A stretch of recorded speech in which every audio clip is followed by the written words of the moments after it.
Hey, Darky, I'm gonna head out real quick.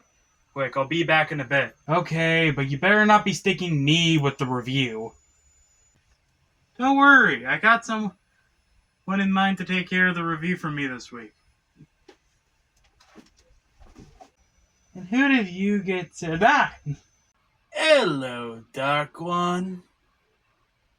This is our first time meeting. So how about I show you a face you recognize? I'm not gonna question it as long as I'm not gonna have to do anything. I'm out. Peace. You're no fun. I missed when you actually had dark undertones under your eyes. Well, with him out of the picture, let's get this review started. Shall we?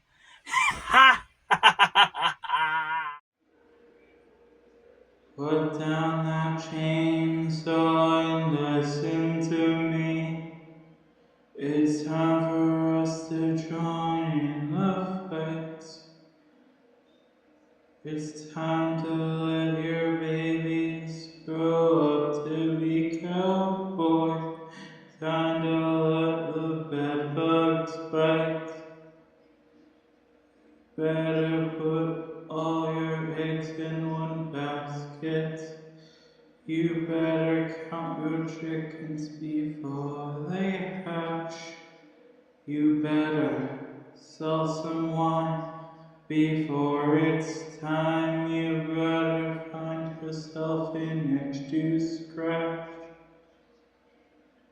You gotta squeeze all the charming you can when Mr. Whiffle's not around. Put your head in the microwave and give yourself a tan.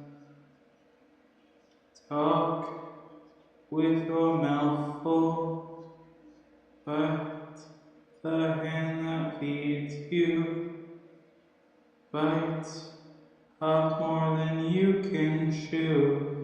What can you do? Dare to be stupid.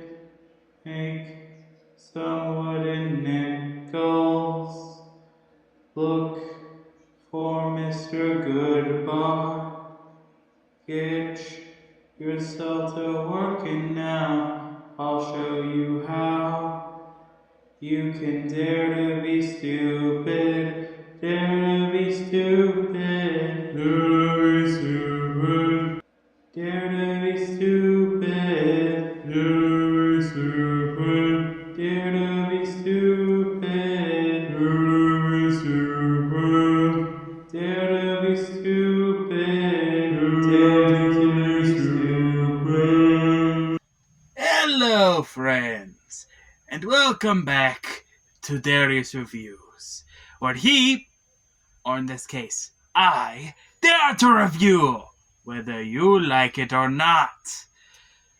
Being that I am a careful and caring gravekeeper, today we're delving into the first of 2025's Longbox of the Damned. Okay? Clever, eh? But remember, this is my review, so you'll be seeing a bit more into my mind. Anyway, cut to flattery. Let's get to the fun.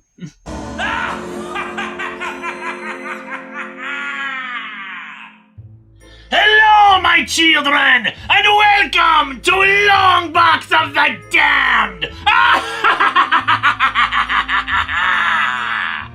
For the next 31 days, enjoy tales of terror, sequential scares, and petrifying pages. And while I normally have disdain for the cape and costume crowd, they sometimes remember to embrace the terrifying. Night Terrors was an event comic from 2023 with many individual tie-in issues that we will no doubt look at over the years to come. But for now, let's talk about the event itself. Wisely, you chose me to look at this instead of that idiot in the hat over there. Up yours, insane clown pissant! Go and eat your hat, you simpering Santa lover! You see, this is why I can never have a roommate. They're always asking questions like, why do you smell like piss? Why are you always covered in dirt? By the by, you forgot your court hearing for your murder charges. That is the last time I ever sublet with a lawyer. Anyway, Night Terror's first blood begins with Boston Brand, Dead Man, following Superman, Batman, and Wonder Woman deep into the depths of the Hall of Justice because of a security alarm, where they find the dead body of John D, aka Dr. Destiny. Only trouble is that Harley Quinn calls from Arkham Tower to inform them that John D is very much alive, but having some kind of violent nightmare. Before Batman can go investigate, Deadman possesses him to say that whatever is happening is not magic as they know it. It's something primordial, something very powerful and dangerous. At Arkham, John D rants in his sleep about how they can't fall asleep, that they cannot allow him to find the Nightmare Stone, that it will be the end of everything. And then he dies, slashed apart just as his doppelganger was back at the Hall of Justice. Dee's body is soon possessed by a new enemy who calls himself Insomnia. Oh, Insomnia, so scary. I could beat you with a cup of tea, you pompous windbag. Unleashing monstrous nightmares into the patients and doctors of Arkham, twisting them into zombies or terrifying new creatures to serve his whim.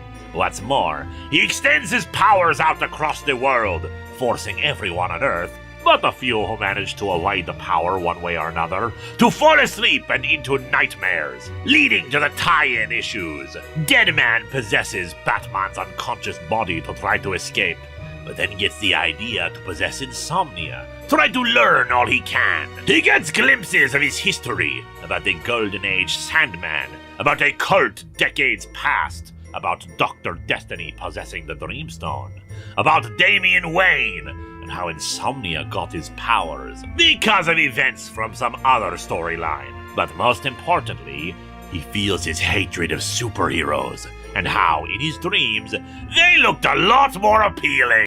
I mean, when the man's right.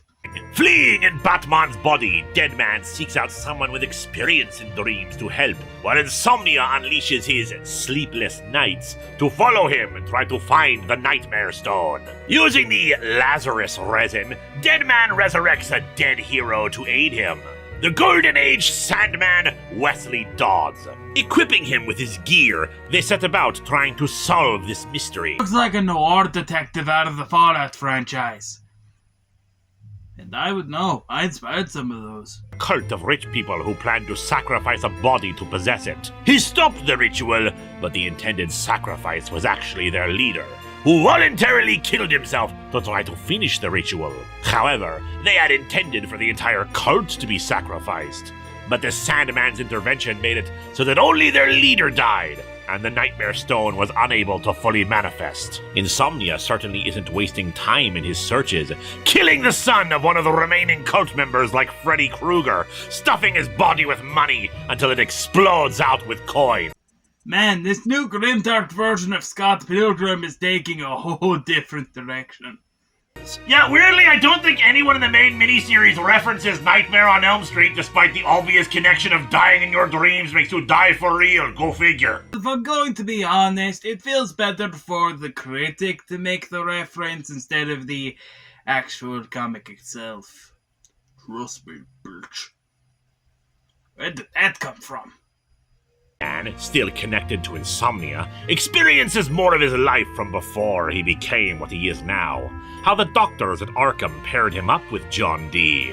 But any time he was awake, he would get very violent whenever the Justice League was mentioned. Wait a second. Were they trying to make a more maximum version of Maximum Carnage? He developed a chemical gas in his day that could put the two into a state between awake and dreaming, which he uses on Deadman and Damian. The Sleepless Nights attack, forcing Sandman to defend their bodies while they search. Inside the land, they find the House of Horror. Oh, they found John Constantine's summer vacation home. Love that place. Is it just me, or is it getting darker in here? That's better. A special house not unlike the houses of secrets on the mystery, and Deadman confronts the nightmare of his own death, sacrificing himself by re-experiencing it to claim the Nightmare Stone. With it, they can save the world! The problem, my children, as Deadman says, horror stories are unlike most other genres. Most books end with some kind of happy ending, a resolution where someone wins. But in horror, there are no victors, only survivors. I mean, wouldn't the survivors in this case also be the victors? And that kind of go against some horror movies like Tucker and Dale vs. Evil. I had to mention that one because of the jacketed one. Explains that he let Deadman see all this, just so he could kill himself in his nightmares, sacrifice himself, so that he could take the Nightmare Stone from Deadman right here. While it does wake up the rest of the world, he now has the power of the stone, unleashing his monster versions of the superheroes out to terrorize and sow mistrust and fear. Deadman is trapped in a dream that Insomnia creates for him, but the Sandman is able to bring him out of it. He distracts Insomnia while the League retrieves the Dreamstone, the ruby that gave John Dee his powers as Dr. Destiny. Which I thought belonged to Dream of the Endless and wouldn't be in their trophy cases, but whatever. Sandman uses it to unmake the Nightmare Stone creatures, and Deadman makes the ultimate sacrifice so that the undead hero can claim the Nightmare Stone, finally allowing himself to move on from his own ghostly existence. Insomnia is locked into a nightmare where his family is alive, but rip him to shreds. Sandman returns to his grave. Batman suspects that Deadman will rise again, but it seems Insomnia did have a bit of an impact, playing into the hands of other forces who are probably important to some other event comic that isn't horror focused, so who gives a crap? A nightmarish start to the season, my children! A bit action-focused, a little too loving of the heroes, but still with enough insidiously spine-chilling sights to satisfy those of us who crave the horrifying. And for me, this video was fine. Not great, but fine. Well, the analysis by my good friend Muarte is adequate. The fact that this entire thing focuses on an event comic and not a singular issue makes it a little bloated. But if you're wanting something really creepy this Halloween season, I really recommend it. And that is our Halloween special. Thank you all so much for watching. And apologies for it taking this long to actually get this out. You know the jacketed one in his struggles. Bleh. But hopefully, you'll see me again in a different form. But with that said, I have been your gravekeeper, and